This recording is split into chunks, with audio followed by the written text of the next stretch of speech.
Welcome to our channel. Today we how to authenticate Slack integration with HubSpot CRM securely, beginner guide step by step clearly. Begin by logging into your HubSpot account. Navigate to the HubSpot app marketplace. In the search bar, type Slack and select the Slack integration. Click on the Install App button to begin the installation process. You will be prompted to log into your Slack account. Enter your Slack credentials and authorize HubSpot to access your Slack workspace. Review the permissions requested by HubSpot and click Allow to grant access.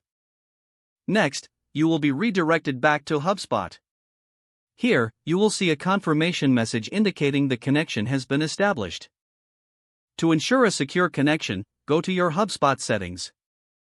Locate the Integrations section and select Connected Apps. Find Slack in the list of connected apps and click on it. Review the integration settings and make any necessary adjustments to permissions. For additional security, consider enabling two-factor authentication on your Slack account. Test the integration by sending a message from HubSpot to a Slack channel. Monitor the communication to ensure it's working as expected. If you encounter any issues, refer back to the integration settings or the HubSpot support documentation. Finally, regularly review and update your integration settings to maintain security. If the page does not load, refresh the browser or try again in a private or incognito window.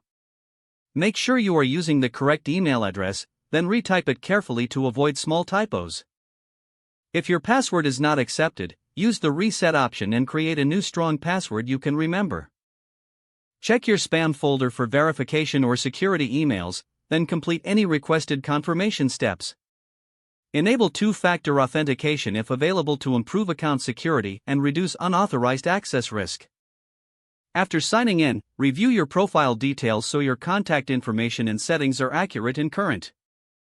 If you see an error message, note it down and try again after restarting your device and internet connection. Log out when you finish, especially on shared devices, to keep your account and payment information secure. If the page does not load, refresh the browser or try again in a private or incognito window. Make sure you are using the correct email address, then retype it carefully to avoid small typos. If your password is not accepted, use the reset option and create a new strong password you can remember.